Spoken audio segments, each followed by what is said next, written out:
श्रीपाद श्रीवल्लभ संक्षिप्त चरित्रामृत अध्याय 7 खगोल वर्णन. पहाटे तिरुमलदासाने आणीक उरकून सांगण्यास सुरुवात केली. नरसावधाने मृत्युमुखातून बाहेर पडल्यावर त्यांची आर्थिक परिस्थिती खालावली. लोक निंदेने पीडित होऊन नरसावधानी भ्रमिष्ठासारखे घरी परतले. अशा स्थितीचे वर्णन करण्याकरता त्यांची पत्नी देवघरात गेली असता देवघरात श्रीपाद बसलेले दिसले. त्या उभयतांनी त्यांना भोजनाचा आग्रह करता जेवणास नकार देऊन म्हणाले, काल कर्म आणि कारण यांचा एकाच वेळी संयोग झाल्यास अलभ्य योग जुळून येतात. मी पुढील जन्मी नृसिंह सरस्वती अवतारात तुमच्या घरी अवश्य भोजन घेईन असे वचन देऊन हितोपदेश केला तो असा. प्रश्न. तू कोण आहेस? उत्तर. अणुरेणूतील विद्यमान शक्ती, मातृपितृ स्वरूप व सकल सृष्टीचे गुरुस्वरूप मीच आहे. तू श्री दत्तप्रभूंचा अवतार आहेस का? मी दत्त आहे. मी निराकार निर्गुण आहे. म्हणजे तुला आकार व गुण नाही, सगुण व निर्गुण, साकार व निराकार यांचा आधार मीच आहे व त्याही पलीकडेही मीच आहे. सर्वस्व तूच असताना प्राणीमात्रांना दुःख का? जोपर्यंत तुझ्यात कर्तृत्व भावना आहे तोपर्यंत सुख दुःखातून सुटका नाही. तुझ्यातला तू नष्ट होऊन मी उच्च दशेत असेन तेव्हा द्वंद्वातून सुटवा होऊन सुखसंपन्न होशील. जीवात्मा व परमात्मा यात खरे काय? तू केवळ निमित्त मात्र आहेस. मोह नसणे हा मोक्षच आहे. मोह नष्ट झाल्यावर आनंदाची प्राप्ती होईल. कर्तृत्व भावना नाहीशी झाल्यावर तुझ्यात मी असतो म्हणून अद्वैत स्थितीत मोक्ष प्राप्त होते. तू अवधूत आहेस का? नाही. मी ब्रह्म असून सर्वात यामी आहे. समस्त बंधनातून मुक्त झालेले अवधूत माझ्यात लीन आहेत. तू परत जन्म घे अशी आज्ञा झाल्यास त्यांना जन्म घेणे भाग आहे. बीज भाजल्याने बीज अंकुरित होत नाही, तसेच ब्रह्ममय झालेले जीव परत जन्म कसे घेतील? उत्तर. भाजलेल्या बीजांचे पुनरुंकित न होणे हा सृष्टीचा धर्म आहे. भाजलेल्या बीजांना पुन्हा अंकुरित करणे सृष्टीकर्त्याचे शक्ती सामर्थ्य आहे.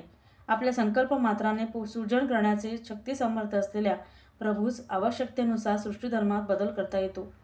प्रश्न. दत्तप्रभू श्रीपादा विवरण करावे.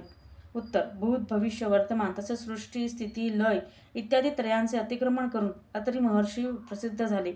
परमज्योती स्वरूप परमात्म्याने अमृत दृष्टीने अनुग्रह करावा म्हणून माता अनुसयेने तपश्चर्या केली. त्रिमूर्तीच्या रूपात त्यांना लहान बालकाचे रूप दिले. त्रिमूर्तीची शक्ती एकटवून अनघादेवी रूप धारण केले. दत्तात्रयांचा अवतार घेऊन अनघादेवींचा अर्धांगिनी म्हणून स्वीकार केला.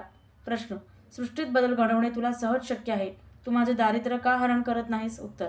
अवश्य हरण करीन, परंतु पुढल्या जन्मी. तुझ्या मनातील मालिन्य दूर करण्यासाठी तुझे हे जीवन पुरणार नाही.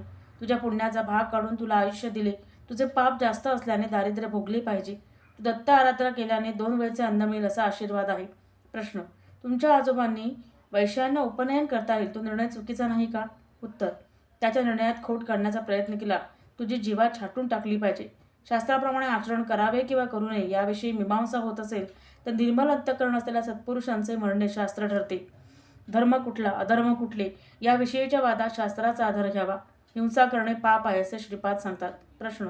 श्रीपादा, सृष्टीच्या रचनेचे वर्णन करून मला कृतार्थ करावे. उत्तर. जगात सृष्टी रचण्यासाठी ब्रह्मदेवाची उत्पत्ती झाली. परमात्म्यापासून सर्व व्याप्ती जल उत्पन्न झाले. परमात्म्याच्या तेजाने अंड उत्पत्ती होऊन एक अंड ज्यात आपण निवास करीत असलेले ब्रह्मांड आहे. ब्रह्मलोक म्हणवणाऱ्या या स्थानात ब्रह्माचे निवासस्थान आहे. विद्यास्थानात श्रीनगर आहे. त्याच्यावर महाकैलास, त्यावर वैकुंठ आहे. अंबावतीपूर हे जनलोकात असून तेथे ऋषींचा निवास आहे. ज्योतिष्मतीपुरात सिद्धार्थीगणांचा वास असून स्वर्गलोकात अमरावतीपुरात इंद्राचे वास्तव्य आहे. भूवलोकात विश्वकर्माचा वास आहे. भूलोकात 2 भाग आहेत. मानवाच्या निवास भागास भूगोल म्हणतात. पाताळात अतल, वितल, सुतल, रसातल, तलातल, महातल आणि पाताल असे 7 लोक आहेत. त्या महाभूमीवर 7 समुद्र 7 द्वीप आहेत. सृष्टीच्या प्रारंभी समस्त लोक जलमय होते. प्रजापतीने सृष्टी रचनाच्या उद्देशाने तपश्चर्या केली तेव्हा त्यास पुष्कर पर्णाचे दर्शन झाले. वराहरूप धारण करून पुष्कर पर्णाजवळ बुडी मारली असता महाभूमी आढळली. त्याने आपल्या सुळ्यांनी मृत्तिकेचे 2 भाग पाडले. त्यातील एक भाग पृथ्वी आहे. माझा श्रीपाद वल्लभा अवतार पिटिकापुरी होण्या अगोदर 100 वर्षापूर्वी या महाभूमीत माझे आगमन झाले. महाभूमीत असलेल्या जंबूद्वीपाचे मनूने चक्रवर्ती म्हणून प्रथम पालन केले. चंद्राकृतीत असलेले विष्णू त्यांचे आराध्य दैवत आहे.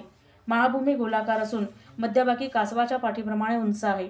भूगोल मात्र लिंबासारखे असते. महाभूमीच्या मध्यभागी जंबूद्वीप आहे. भूगोलाच्या उत्तरार्धात देवभाग व दक्षिणार्धास असुर भाग आहे. महाभूमीच्या मध्यभागी जीवास पालनकर्त्या मनुचे निवासस्थान आहे. भूगोल ही कर्मभूमी असून स्थूल शरीरधारींना राहण्याची भूमी होय. श्रीपाद म्हणाले, आजोबा, पाताळ लोकात पिशाचगण, तलात गुह्यक, सुतलात राक्षस रसातलात भूत, भूतलात यक्ष, महातलात पितर व पाताळात पन्नगांचा वास आहे. भूगोल बिंदूच्यावर उध्व ध्रुव प्रदेशात मेरू रेखेस प्रकाशमान करणारे सूर्यलोक आहे. हे सूर्यदेवतेचे लोक असून तेथे काही अवांतर लोक सुद्धा आहे. प्रश्न: दत्त म्हणजे कोण? उत्तर: दत्त तत्व तुम्हाला अनुभवायचं असेल तर लक्ष वेळा जन्म घेतला पाहिजे. दत्तप्रभू तुमच्यासमोर असलेले श्रीपाद श्रीवल्लभ आहे जाणा.